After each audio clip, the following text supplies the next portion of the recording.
Over. Uh-oh.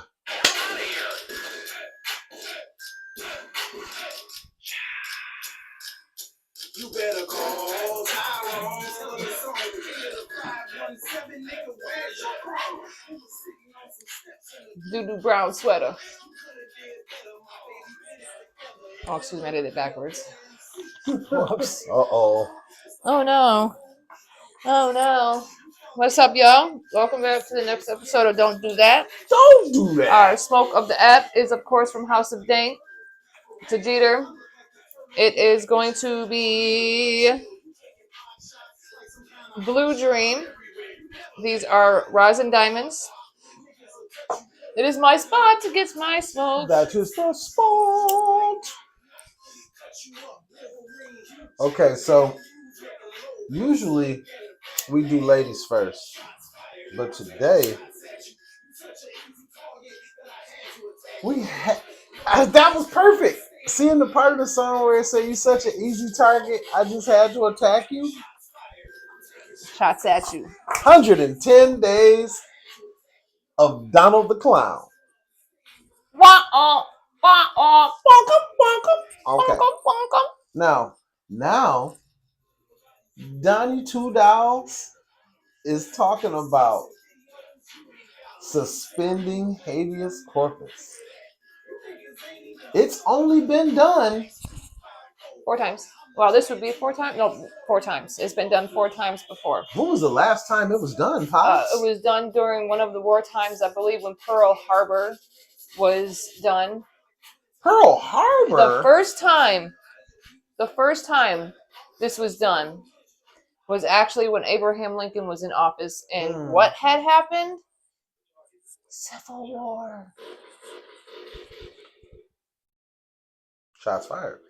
So, now he's talking about suspending habeas corpus. That means that the people that he's trying to deport without judicial process, Due process. Yeah. without due process, will not be able to contest at all.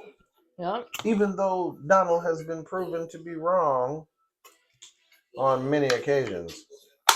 Yep. If you don't believe me, check with Rachel Maddow.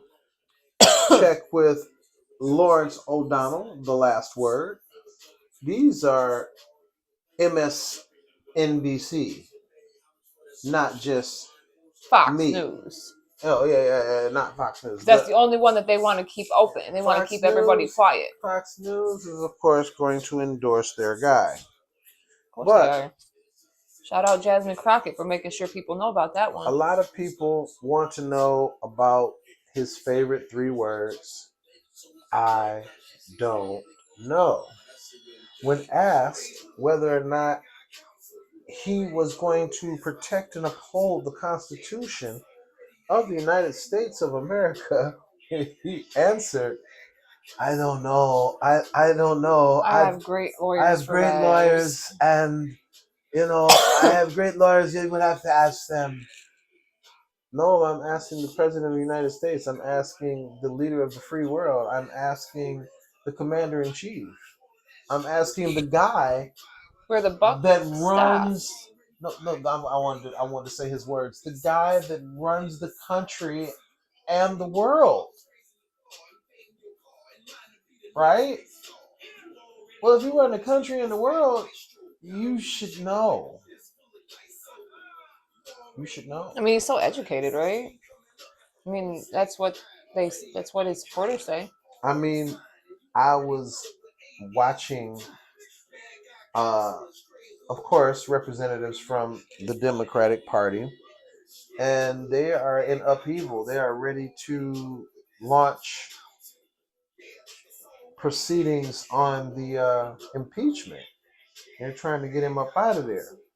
In which case, what would be awesome is if they could get a soundbite because of how things are now and how messages are relayed now in sound bites and gifs and all of that. What would be nice is if they did get him impeached, if they could get a clip of him from his show that says, "You're fired. You're fired. You're fired." That would You're be fired. awesome. That was would the be famous awesome. thing. You're fired. You're fired. You're fired. Because, yeah. Hmm. I wanted to ask people, I mean, I know this is just me, but we have a retirement age. And my idea on this is I don't think that anyone should be president after the age of 70. I think that we should have a cutoff age on what age you are running the country. Because as you get older, dementia, all types of Alzheimer's, these things cannot be Natural helped. things. Natural things. And I mean, we make fun of Donald and we say that Donald's making bad decisions, but it truly could be something settling in with that man.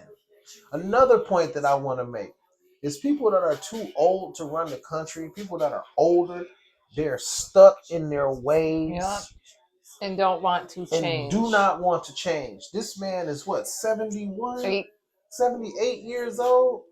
Let me make sure. I mean, come on, man. How old do you think? I mean, Joe Biden, we was talking about Joe Biden because Joe Biden seemed kind of loopy at times. The man is old. I don't think anybody should be running the country really past the age of 65. That's retirement age, right? We should get people that understand the way the times are now. Yeah, 78 years old. Understand the way the people are now. If you are 78 years old, you are stuck in the past. Yeah. You don't know how to deal with the LGBTQ. You don't know how to deal with black and brown people. Because you stuck in your ways of how things were back then was part of the KKK. When it was even worse for us. When the LGBTQ people was getting treated even worse than they are now. When Asians were getting treated even worse than they are now. You stuck. You don't need to be running the country. People that need to be running the country need to be in their 50s, mid 50s, early 60s. When you get past 65, bro, that's retirement age for a reason. It's the reason they made the rule. That's just my 2 cents. But I mean, the rules don't apply to him. Remember that. The rules don't apply to anyone in the Trump administration, it seems. Right. Well, and it's funny because some Trump voters feel betrayed after ICE took away their son's green card and detained him. We feel tricked. Huh. Well, North Carolina couple who supported Donald Trump's immigration crackdown now say they feel betrayed after their son, a legal green card holder, was detained by ICE and faces possible deportation over a misdemeanor conviction. Martin Verde and Deborah Gray are Argentine Americans who immigrated to the U.S. in the 1990s, who voted Trump in 2024, believing his policies targeted undocumented criminals, according to the Atlanta Journal-Constitution. Their son, 31-year-old Augustine Gentile, had lived in the U.S. since he was a toddler and held a green card. In 2020, he was convicted of a misdemeanor in California and given probation, a case that closed in 2023. In February of 2025, after returning from international travel, his green card was confiscated at LAX. ICE later detained him in North Carolina and transferred him to Stewart Detention Center in Georgia, one of the largest immigration detention facilities in the U.S. His hearing was on the 12th. His family was shocked. But he didn't say he was going to do this, that he was going to go after people who have been here for a long time. He said he was going to go after all the criminals who came illegally. We feel betrayed. We feel tricked. Well, sweetheart, you are of brown descent. I don't care. That's exactly what he's doing. He's doing exactly what he said he was doing. Do you not see the amount of people being arrested that are here legally? I mean, hell, being arrested just for speaking their mind.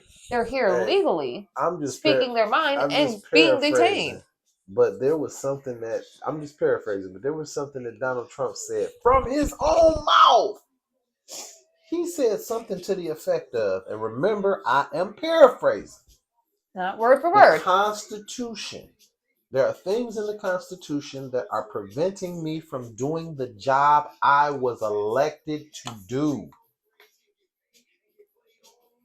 The job you were elected to do goes against the Constitution that you were sworn to protect and uphold? Or maybe this, I believe The Constitution is. I believe he said the Supreme Courts are holding him back from doing the job that he needs to do because he wants to go against. That's why he wants to get The rid job he of. was elected to do. That's why he wants to get rid of habeas corpus. Habeas corpus is because that the Constitution is holding him from being able to do what he wants to do. So he wants to get rid of that so he can do exactly just that and use it as if we are in dire need of needing it. We are not in dire need of needing it whenever you can bring white South Africaners here as refugees, like they're running from something that hasn't been going on forever, that's been a tit for tat thing for years because they took farmland, they took it, end of story. Period. They're just as bad as as France when it comes to Haiti. They don't want to pay reparations for the shit that has happened. Period. At the end of the day, he wants to get rid of that so he can get rid of everybody he doesn't want here. Period. He doesn't want anybody here that is not of any kind of white descent. All right? Hello. Hello. That's how you have people like Shiloh Hendricks out here. Yeah. And whoever that trashy booty hole fucking I need a spray tan ass bitch that was on there and had to get served up by Pierce Morgan. People like that. Oh, okay. So that segues. Seriously? That segues into one of the people that we have that we could call a comment clown. Now we're not gonna call him a full comment clown because full comment clown means we would have to give him his shine and call his name out and all of that, and we might do that on a later episode. But one of the things that this guy said is very twins up. It lines up. It twins up with what the lady was saying when Pierce, Morgan, when he roasted her. This guy told me, I believe you should get reparations. Okay.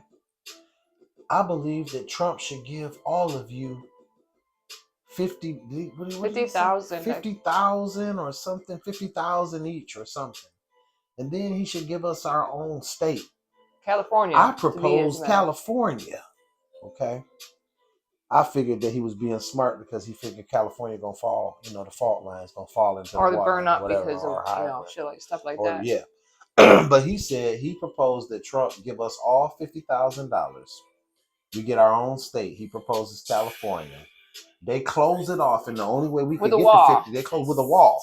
And the only way we could get 50,000 is if we promise to move to the state that was proposed and promise to never come back. Then this guy proceeded to say, take the LGBTQ community with you. Didn't he say take a bunch of other communities with us? Yeah, just a bunch of people with us or whatever. This guy was clearly racist. He was clearly doing way too much. So we will have to go into the comments and read back and get this guy's handle, and kind of understand and put the spotlight on this cat because he was like, yeah, we're gonna give y'all California and y'all can't get the 50,000 unless you promise to go there and never come back and take the LGBTQ community with you and take this with you and take that with you and form your own police force and form your own this and wait, time out. Now that I think about it, wasn't that already kind of done already? Oh yeah, what happened to it? Was bombed. Oh my god, a black community back. What was the you talking about Black Wall Street? Wasn't that tried already? The only thing that was missing was a wall. But what still ended up happening? Oh yeah, it was bombed. Gotten rid of. Oh, okay. Amazing how that works.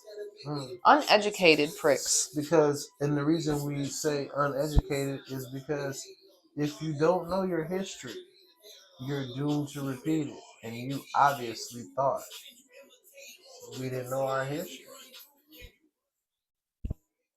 Boo for you. All right. So another thing was let me get a lowdown on the music just a little bit because this one's kind of good. Okay. This one is Marjorie Taylor Greene from Georgia versus Jasmine Crockett from Texas. And Jasmine Crockett suggested in a House hearing that the representative from Georgia, Marjorie Taylor Greene, engaged in insider trading, and that derailed the meeting for about 20-25 minutes because they wanted to, you know, dispel any rumors that might be true.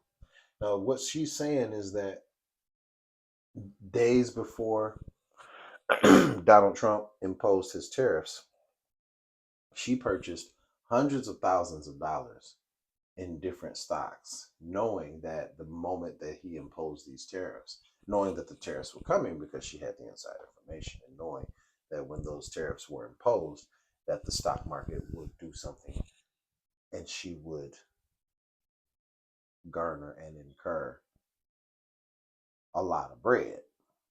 And she did. And she says that it is a coincidence and that her broker did a great job. I'm not sure if Marjorie Taylor Greene was the only person that was involved in the insider trading, but I want to salute Jasmine Crockett. Every time I hear her name, she is getting in their ass, and I absolutely love it. Call a spade a spade.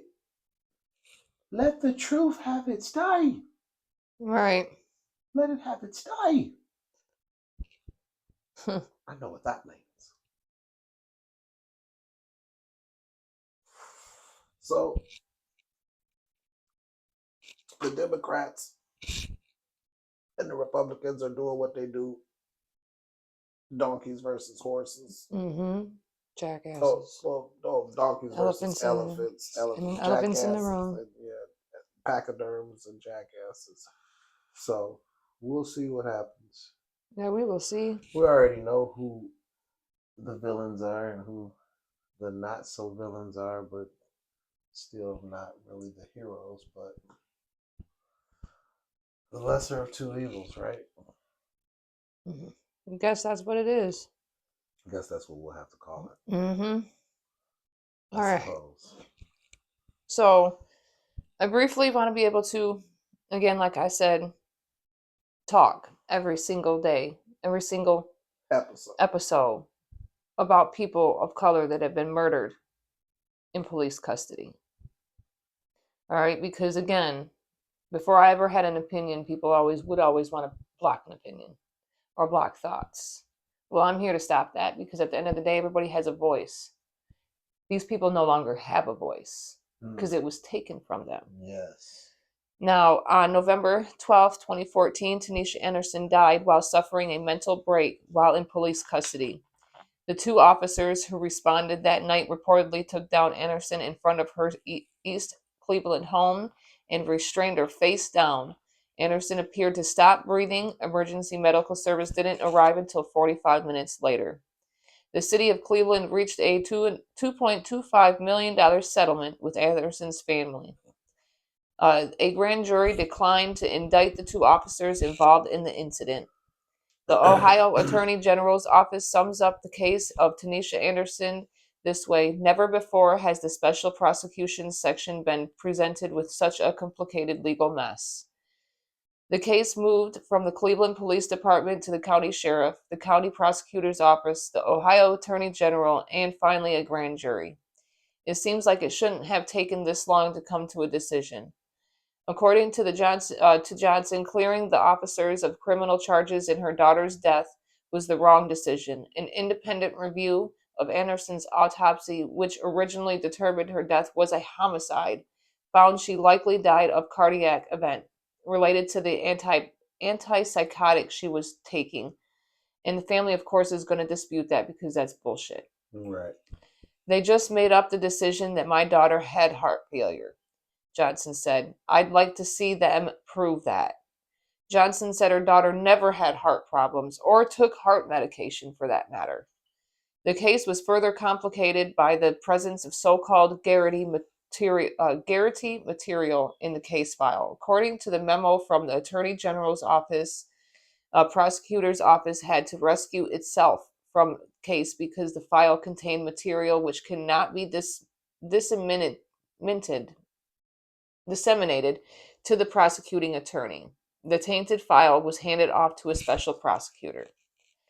Johnson was at home when she heard the news that the Cleveland officers, her family says, slammed her daughter to the ground, would not face criminal charges. She never imagined the officers wouldn't even lose their jobs. Last summer, Cleveland police began special training to learn how to handle situations involving people with mental illness. The latest report of the team overseeing the implementation of the city's consent decree found officers were getting better at handling such cases, but Johnson says much more needs to be done. And a lot does. Because when you're dealing with somebody, now mind you, this situation ended up going on to where police were called 2 different times. The woman was schizophrenic. They knew this. They wanted an ambulance to begin with because they knew their child was having a mental breakdown. Instead, they send police. You then slam her to the ground so hard that she cannot breathe. And of course, you're going to bring in your own stuff because, God forbid somebody else has somebody that's not involved. Stop resisting. Whereas whenever I'm sitting here and telling you that we're going to bring in our own people. Well, yeah, because you want somebody to investigate your own to make sure you get off. Instead of having an outside person, a non-biased opinion that doesn't take no sides. Determined it was a homicide, but she wanted to make sure these people didn't even lose their jobs. 45 minutes for an ambulance? I think what needs to happen is people need to start calling their people when they get pulled over. It is your place. Start calling your people. To call your people out. Call your people and have them keep a distance, but have them camera phone everything. Everything. Make sure you record everything. As a matter of fact, make sure that is on live. Right. Live. Start putting these cops on live, man. Start calling your people when you get pulled over. When they on their way getting out the car, you should be immediately dialing your people. Hey, this where I'm at. Whoop, whoop, whoop, whoop, whoop. Call this person, this person, this person. And you get off the phone with that person and you call a second person before you roll your window down. And you keep them on the phone with you or on the phone with you. Make sure you are videotaping the person. Make sure you camera phoning the cop. All of it. Like, we got to start holding these people accountable, man, because they not doing any time when they killing these people. They getting time off. Right. They not doing time, and then they just taking all the time from the people whose lives they take from them. These people's moms and wives and sons and daughters and uncles and aunties and nieces and nephews don't get to see these people no more. Freddie Gray, Trayvon Martin, Tamir Rice, Breonna Taylor, Sandra Bland, Trayvon Martin, Robert Brooks, Ahmaud Arbery. I will be getting you updates on the other Mike Brown. Other sentencing. You know what I mean? Plea deals.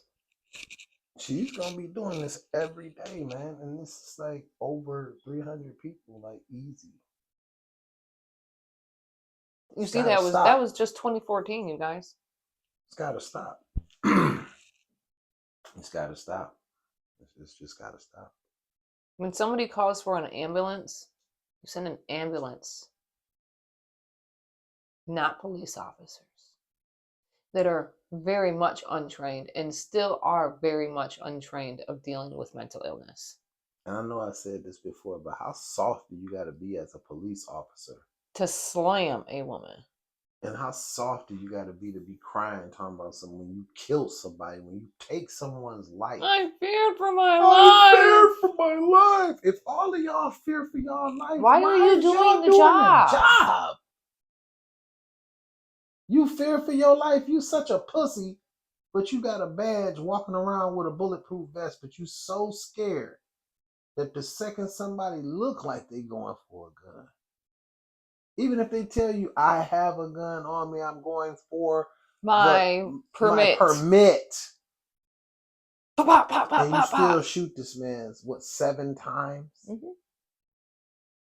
And I didn't mean to. And then you get off.